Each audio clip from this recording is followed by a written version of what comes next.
Buenos dias. Chomriopsur. Assalamu alaikum. We'll pick up our story once again of Nur-ed-Din and Enis-el-Jelis from the 1001 Nights. If you can remember, when we last left our story, basically Nur-ed-Din said, "See ya," to all of them.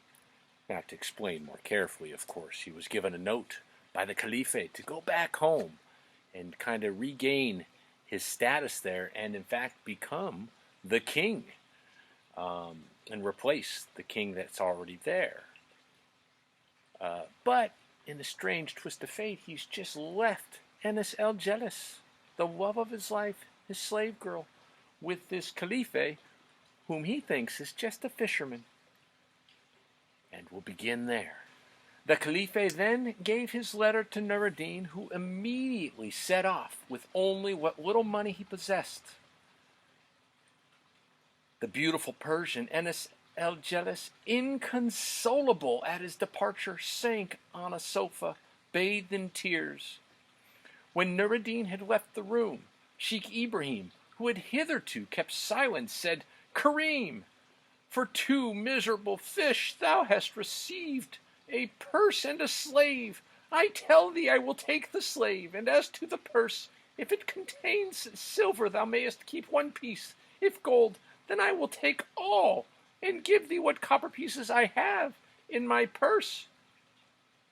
Now here it must be related that when the Caliphate went upstairs with the plate of fish, he ordered the Wazir to hasten to the palace and bring back 4 slaves bearing a change of raiment, a change of clothes, who should wait outside the pavilion till the Caliphate should clap his hands.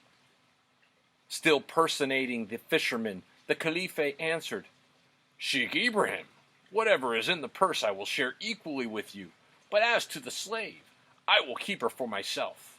If you do not agree to these conditions, you shall have nothing." The old man, furious at this insolence, as he considered it, took a cup and threw it at the Caliphate, who easily avoided a missile from the hand of a drunken man. See, sex, drugs, rock and roll. It hit against the wall and broke into 1,000 pieces. Sheikh Ibrahim, still more enraged, then went on to fetch a stick.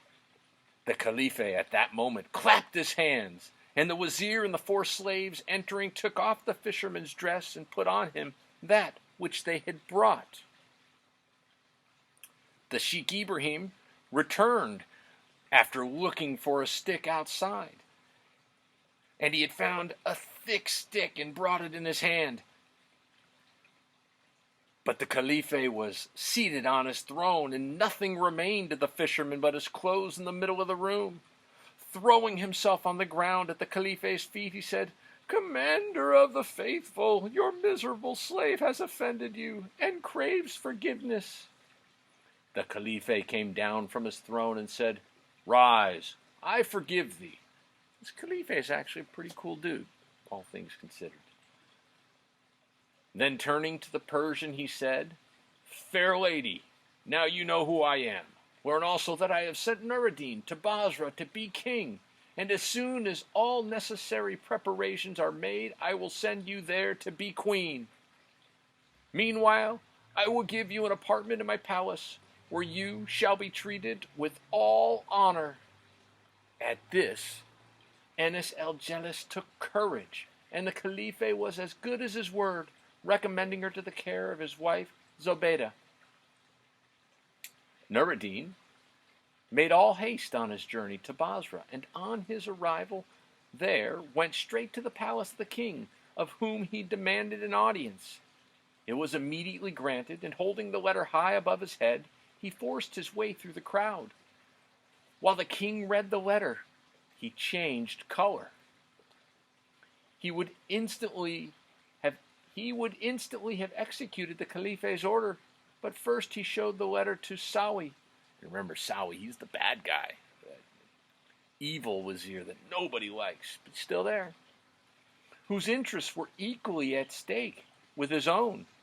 Pretending that he wished to read it a second time, Sawi turned aside as if to seek a better light. Unperceived by anyone, he tore off the formula from the top of the letter. The formula is the seal. These old school people would seal a letter to make sure that the messenger didn't read it. The letter needed to be sent and received with the seal unbroken. But Sawi turned aside as if to seek a better light. Unperceived by anyone, he tore off the formula from the top of the letter, put it to his mouth, and swallowed it. Then, turning to the king, he said, "Your Majesty has no need to obey this letter.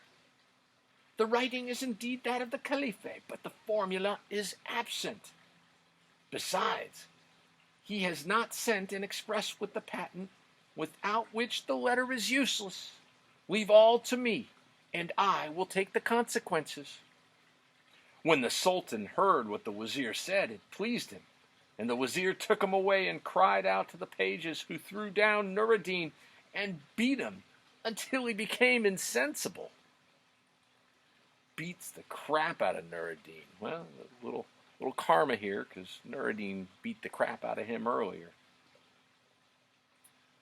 He then ordered to put a chain on his feet and called to the jailer, and when he came, he kissed the ground before him. This jailer was named Qatate. And the Wazir said to him, "O Qatate, I desire that thou take this person and cast him into one of the subterranean cells which are in thy prison, and torture him night and day." The jailer replied, "I hear and obey." And he put Nur-ed-Din into the prison and locked the door upon him.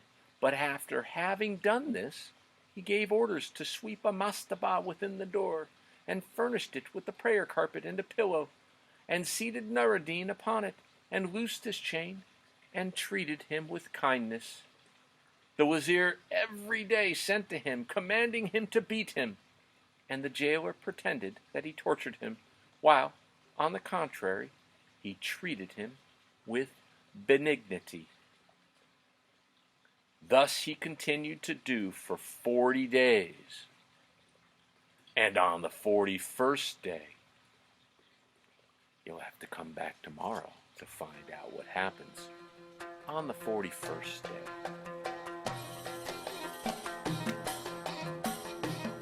Vaya con Dios. Hasta luego.